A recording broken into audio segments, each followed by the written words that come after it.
What's going on, everybody? It is I, the one and only Gyurk Skywalker. Hope you guys are having a great day today. Hope you guys had a happy 4th of July.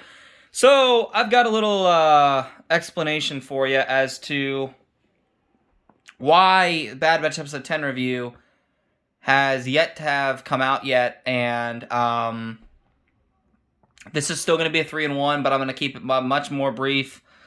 Let's see here. What character am I going to have this placed on? I'm just going to go to Classic Luke, There we go. So, yeah. So here's what happened. I filmed this on Friday. Tried to upload it, didn't work. Tried it Saturday, didn't work. And yesterday, I tried one more time. It still didn't work. So I had to delete the video. It wouldn't work. It was all corrupted. So I just said, screw it. And I'm just going to have to do it today. So I'm just going to tell you right now, 3-in-1 video. This is about the Bad Batch Episode 10. Very brief. There's not going to be a lot to talk to you guys about today about it. Just because it really was not much of an episode, to be honest with you. I mean, it was an episode. It just wasn't that great of one, in my opinion. I mean, it was okay. It wasn't as good as some of the previous ones we've had, which would be episodes 7 through 9 of Bad Batch were absolutely phenomenal. The first episode was phenomenal. The second one had some good callbacks to the earlier seasons, very early seasons of the Clone Wars. Some of the other ones, they were okay. Some of the other ones, they were, meh. This one was one of the more meh ones, but it was still okay. Like, it had some good action. It had some good themes. Omega, once again, proves to be very helpful. I'm really not going to go into detail about it, because just go watch it for yourself. It's a decent 7 out of 10, I'd say. I'd say it's a 7 out of 10.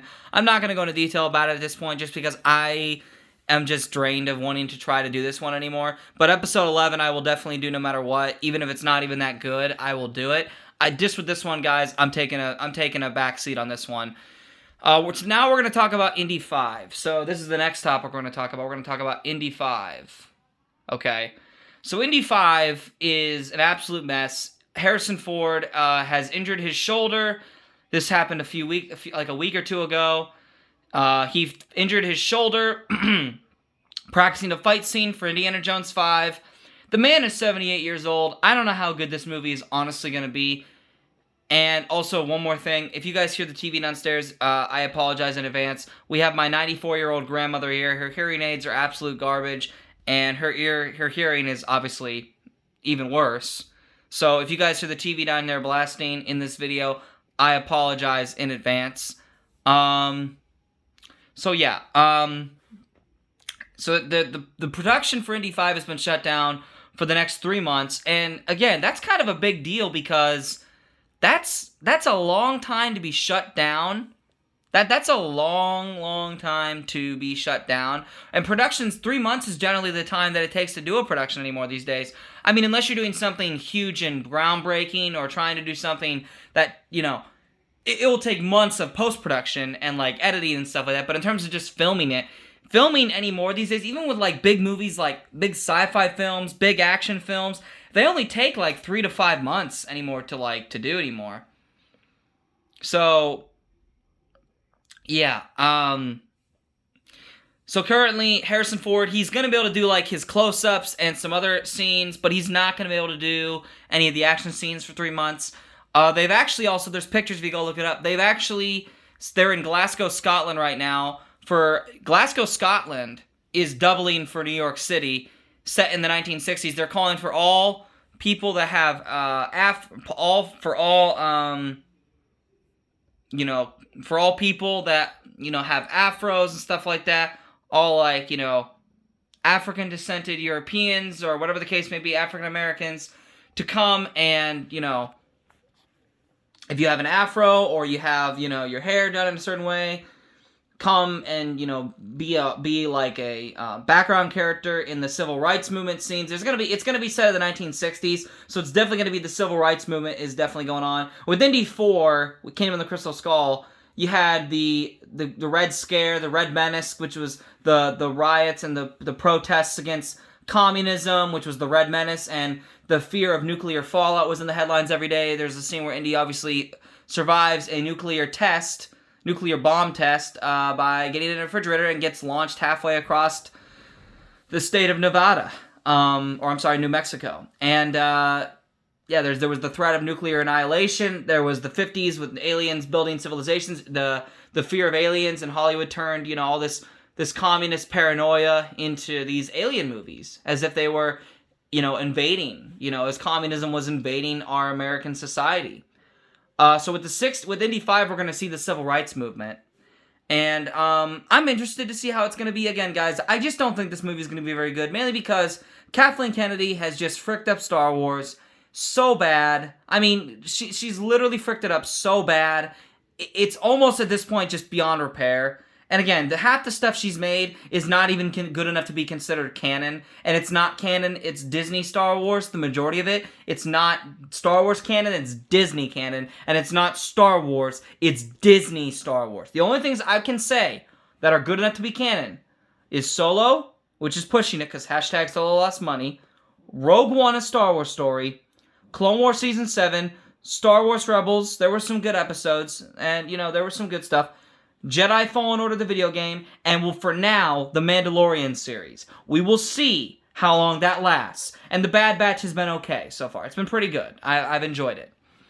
We'll see how long Mando stays canon, because if they push too far into the sequels, I'm done. I'm done. And if they ruin Kenobi when that series comes out, I'm done. I'm legitimately done. That is the last straw for me as a Star Wars fan. I'm done with Disney. I'm still going to go see Indy 5, because that's not as much Disney as it is Paramount. Even though Disney owns Lucasfilm and they're the company that this film is coming through, Paramount is just distributing the film, because they've done it for the last 4 films, obviously. But yeah, and also on top of that, George Lucas and Steven Spielberg are not involved. The only person who's involved is Indiana Jones himself, Harrison Ford, which is awesome. I'm glad he wants to do another one. But dude, I just think this is not the best thing for him to be doing.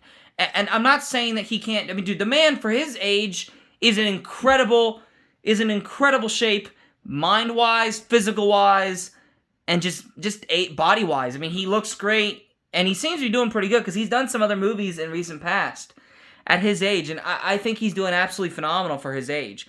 I just don't think it's going to be believable anymore. I mean, he's already, screwed up his shoulder again.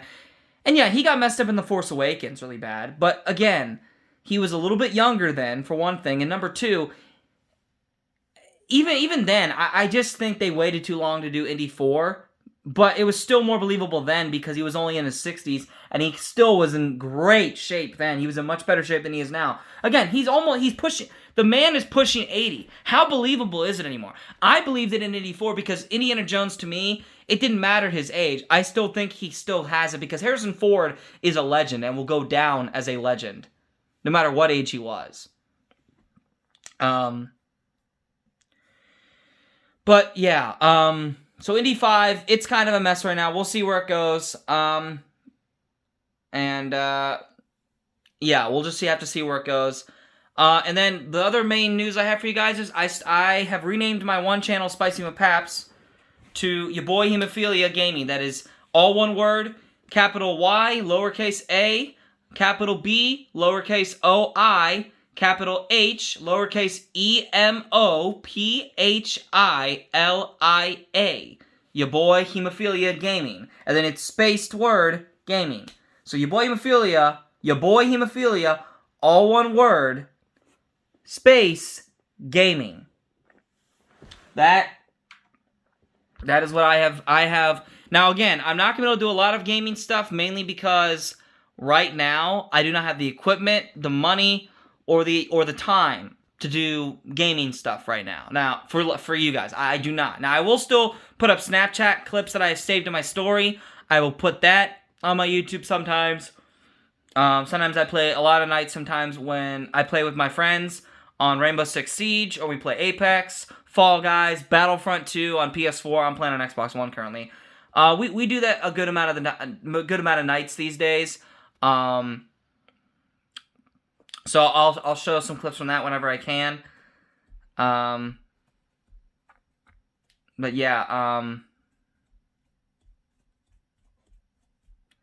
yeah, hope you guys are enjoying all the content I'm heading out for you guys this summer. What did you guys think of the Bad Batch episode?